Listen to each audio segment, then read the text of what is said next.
ট্রেনের দরজার কিনারায় দাঁড়িয়ে আছে এক যুবক। গায়ে ভেজা জামা, ঠান্ডায় কাঁপছে। এক হাতে শক্ত করে ধরে আছে লোহার রড, অন্য হাতে হয়তো ছোট একটা ব্যাগ। ভেতরে ঈদের জন্য কেনা কিছু জামা, হয়তো মায়ের জন্য শাড়ি, ছোট ভাই বোনের জন্য উপহার। ভেতরে ঢোকার সুযোগ নেই, বসার জায়গা তো দূরের কথা। তবু সে দাঁড়িয়ে আছে, কারণ তার গন্তব্য শুধুমাত্র পরিবারের সাথে ঈদ করা। আরেকটা দৃশ্য সবাইকে মুগ্ধ করেছে। ট্রেনের ছাদে করে যাচ্ছিল দুই ভাই বোন। হঠাৎ শুরু হলো প্রচন্ড বৃষ্টি, চারপাশ ভিজে একাকার। নিচে নামাও কঠিন হয়ে গেল। ছোট বোনটি ভয় পেয়ে গেল, নামতে পারছে না, পা কাঁপছে। ঠিক তখনই বড় ভাইটি এগিয়ে এলেন। এক মুহূর্ত দেরি না করে নিজের ছোট বোনকে কাঁধে তুলে নিলেন। ধীরে ধীরে সাবধানে বৃষ্টির মাঝে তাকে নামিয়ে আনলেন নিচে। এত কষ্টের মাঝে যখন তারা বাড়িতে পৌঁছাবে, তাদের মুখে থাকবে তৃপ্তির হাসি। কিন্তু এই ঈদ যাত্রা শুধু আনন্দের গল্প নয়। প্রতিবারের মতো এবারও কোথাও না কোথাও ঘটে গেছে ভয়াবহ দুর্ঘটনা। কোনো পরিবার পুরোপুরি শেষ হয়ে গেছে, কোনো শিশুর বাবা আর ফিরেনি, কোনো মায়ের কোলে শূন্যতা। যে মানুষটা ঈদের সকালে বাড়িতে পৌঁছানোর কথা ছিল, সে হয়তো এখন লাশ হয়ে ফিরেছে।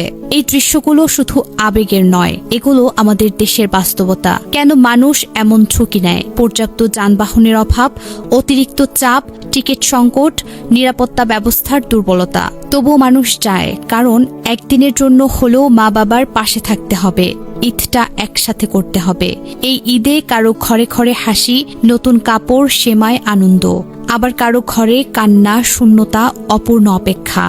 একই ঈদ, কিন্তু দুই রকম অনুভূতি। ঝুম বৃষ্টিতে ট্রেনের দরজায় দাঁড়িয়ে থাকা সেই ছেলেটা, ছাদে বোনকে কাঁধে তুলে নেওয়া সেই ভাইটা, তারা কেউ নায়ক হতে চায়নি। তারা শুধু বাড়ি ফিরতে চেয়েছিল, পরিবারের কাছে যেতে চেয়েছিল। কিন্তু তাদের এই কষ্ট, এই ঝুঁকি আমাদের একটা প্রশ্ন করে যায়। আমরা কি তাদের জন্য নিরাপদ যাত্রা নিশ্চিত করতে পেরেছি? এই গল্পগুলো শুধু চোখে পানি আনে না, এগুলো আমাদের মনে করিয়ে দেয় পরিবারের জন্য মানুষের ভালোবাসা সীমাহীন। কিন্তু সেই ভালোবাসার পথে ঝুঁকি যেন না থাকে, সেটা নিশ্চিত করা আমাদের দায়িত্ব। এই ঈদযাত্রা আমাদের দেখিয়ে দিয়েছে মানুষ কতটা ভালোবাসে তার পরিবারকে। বৃষ্টি, ঠান্ডা, ভিড়, ঝুঁকি সবকিছু মেনে নিয়ে শুধু একটু আনন্দের জন্য বাড়ি ফিরতে চায়। কিন্তু যারা আর ফিরতে পারলেন না, তাদের জন্য আমাদের প্রার্থনা।